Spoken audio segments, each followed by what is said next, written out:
Hi and welcome back. Today we're going to have a very sprawling sort of video, spurred in part by my love of history. See, the nice thing about YouTube is you can just shut it down whenever you get bored, allowing me to go on my music history rants for as long as I please. So anyway, today's violin is an 1811 Nicolas Lupot, our very first French one on the channel.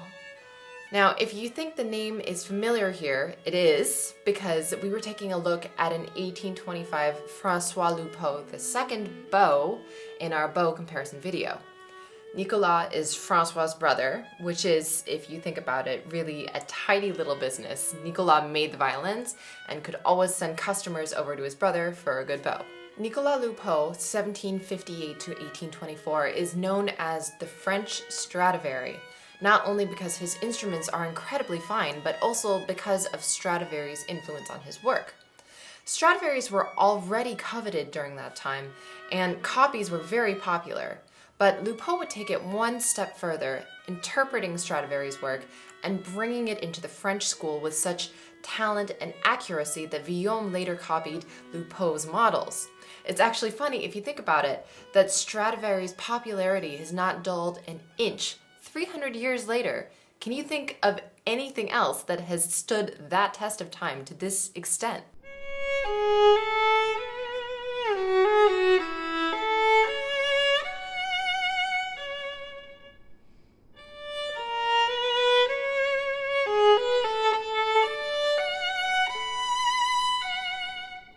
So the French school, we haven't talked about it at all here on the channel, so here's a basic rundown. We have a kind of starting point in the 1600s at Mirecourt, where the French tradition in instrument making was focused.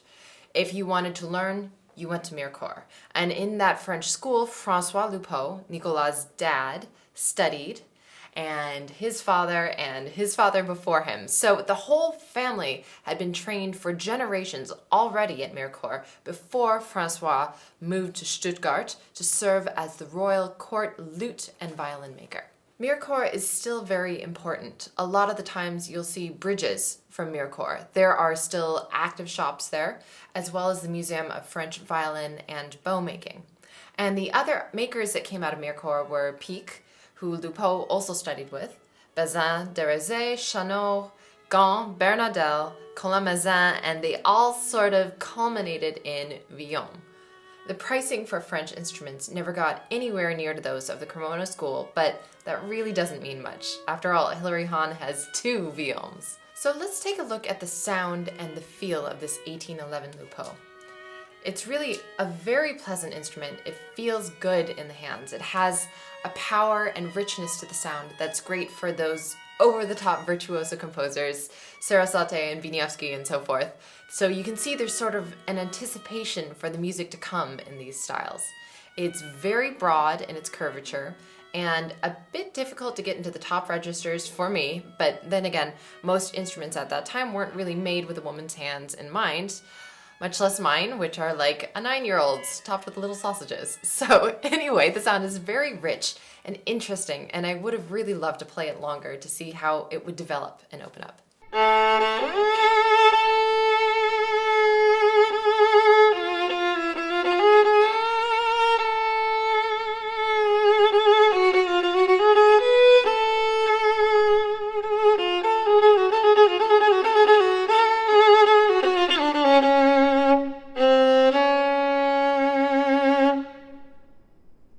So Lupot was kind of the father of this French school, and his instruments were really very well loved across Europe. In fact, Spohr, remember him?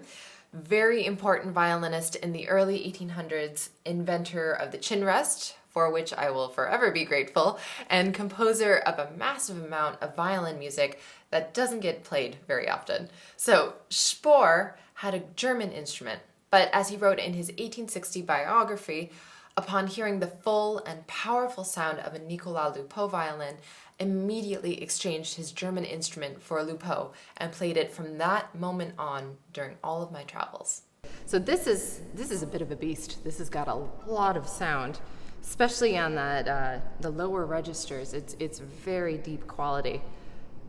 This would be an instrument that I would be interested in playing for a while. It's rather massive. So just again, in comparison with that piccolo, it almost looks like a viola in comparison to it. Now, as I was taking a look at Lupot's work, I noticed that he did this interesting thing with his purfling. He often used whalebone. And France is not typically a country you would think of when you think of the whaling industry, but they did have a tidy little whaling industry from 1786 to 1868, with a lull between 1793 to 1802, as most of the ships were lost in the Anglo-French War. And that's very interesting. I'll bet you never wanted to know that about the French whaling industry, but I also wanted to touch on the topic of purfling itself, and this was a good segue. So way back in the Magini video that we did a while ago, I mentioned that the purfling has no effect on the sound quality. And then I received a ton of comments stressing that this was simply not true, but no one also explained it. Thanks, guys. So I've been digging around trying to get at the root of purfling. What exactly is purfling? It's a piece of wood, or 2 or 3 ply pieces of wood, or apparently whalebone, that goes around the entire edge of the top and bottom plates of the instrument to a depth of about 2 millimeters. I asked my friend and excellent luthier, Giancarlo Arcieri, what he thought on the matter, and he said, although everything on an instrument affects the sound, the main purpose and concern of purfling is to prevent the soft wood of the top from splitting at the grains. So there we have it. It's nice that it's decorative, but also it checks the cracking. Actually, on my violin, you can see this little nick or crack. I didn't put it there, but at any rate, it stops at the purfling. If the purfling wasn't there, that would have continued to run all the way through the instrument. When the purfling is put into an instrument, it has to join exactly right into the corner. So this is actually something that can be a tell in terms of craftsmanship. Always check the corners to see how finely the purfling has been joined. But back to Lupot. One of the most interesting things about looking at his instruments is actually the labels. And I don't spend a good deal of time looking at labels generally. This was just so interesting though. So let's look briefly at the history.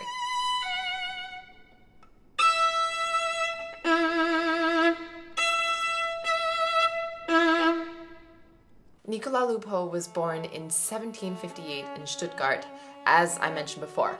His grandfather, Laurent Lupot, had been established in Orléans as a violin maker since 1756. So the family eventually moved to Orléans, with all the men in the Lupot family continuing to work as luthiers at La Maison Lupot. Nicolas Lupot, our guy, he opened his own shop in 1782 and began to help out another luthier, François Louis Pic, with his orders. Now, remember, trouble is brewing in France during this time. By 1789, a lot of the aristocrats and the bourgeois had fled France in the larger cities, and business for Lupot, who was just beginning to make a name for himself, began to take a downturn. The revolution, in its manifold waves, was extremely difficult for all artisans. It's not really that different from today. They had relied on the rich as their clientele, or they held official positions. With all the rich and the bourgeois gone, it was left to artisans to fend for themselves and find new ways to make their art relevant, like YouTube. Lupot tried to stay out of politics, although he probably was not very happy with the new regime. Lupot was even arrested in 1795 and imprisoned for a few months in Paris, but the reasons are not known, unfortunately. Regardless, he decided to stay on in Paris despite all the turmoil, probably hoping for better business rather than staying out in the provinces. And here's where the labels start to get interesting. His labels, when first in Paris, are from 1796 to 1798 on La Rue de Cremona. This corresponds with the Directoire government of 1795 to 1799, which was basically a ton of political unrest and coups d'etats from both the royalists and the Jacobins. So then he moved to Rue de Croix de Petit Champ from 1806 to 1815, right when Napoleon took over and became emperor. This was also when Luthier de la Chapelle de Sa Majesté, l'Empereur et Roi was added to his labels, and this means the luthier of the chapel of His Majesty, the Emperor and King, a title which was given to Lupot by Napoleon himself. So the movement of the shop also probably had something to do with him moving up the social ladder once again. Then, can you imagine, a year later, everything was turned upside down again. In 1814, Napoleon was defeated, and the Bourbon Restoration came in during 1815 with first Louis XVIII, then Charles X in 1824 at the helm. His labels changed yet again. N. Lupot, luthier de la musique du roi et de l'école royale de musique, violin maker of the music of the king and of the Royal School of Music. And then, still in 1815, Napoleon tried again to take power during Les 100 Jours, the 100 days from March 20th into June, before he was finally defeated at Waterloo and deported to Saint-Helene for the rest of his life. Can you imagine just trying to make violins during such a crazy climate like this?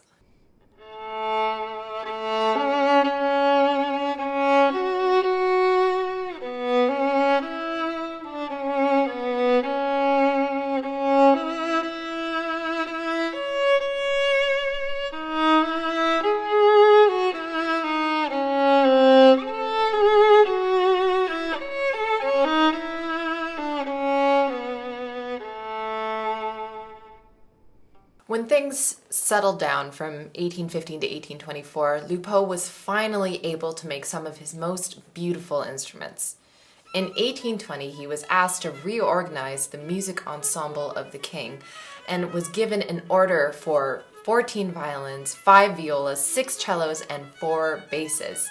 He was very much excited by this, and in the same year finished a quartet of instruments, then 12 more violins in the following years.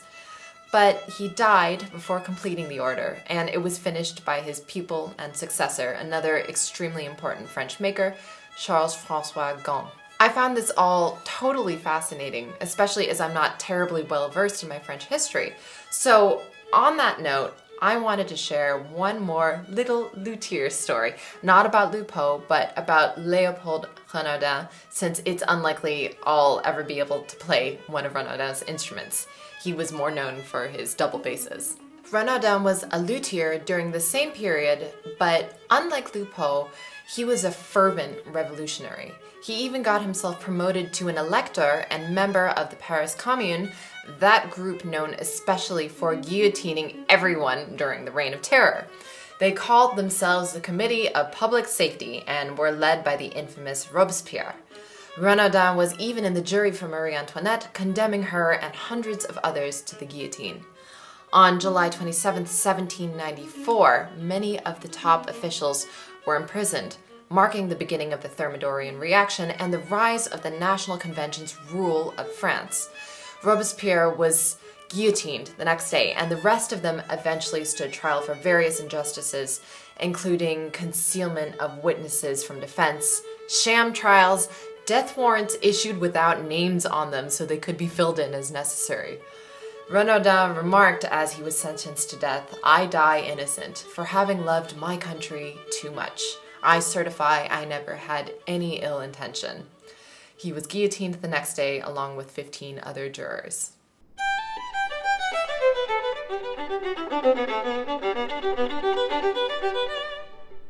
So we see with that gruesome little episode that just because you're an artist or an artisan, it doesn't automatically make you a peerless, closer to God person.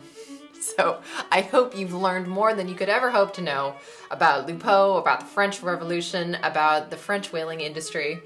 I'm so glad we could get to finally touch on a French instrument though. If you guys enjoyed this video, make sure to give us a like, hit subscribe, even leave a comment. And until next time, cheers!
Okay, so what I noticed from this instrument immediately, I did mention that it was very large, but it's also, this kind of curvature is, if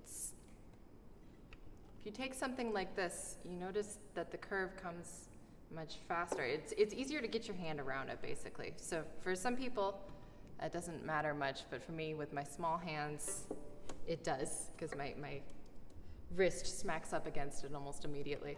So this is a bit of a beast. This has got a lot of sound, especially on that the lower registers. It's very deep quality. This would be an instrument that I would be interested in playing for a while. It's rather massive. So just again, in comparison with that piccolo, it almost looks like a viola in comparison to it.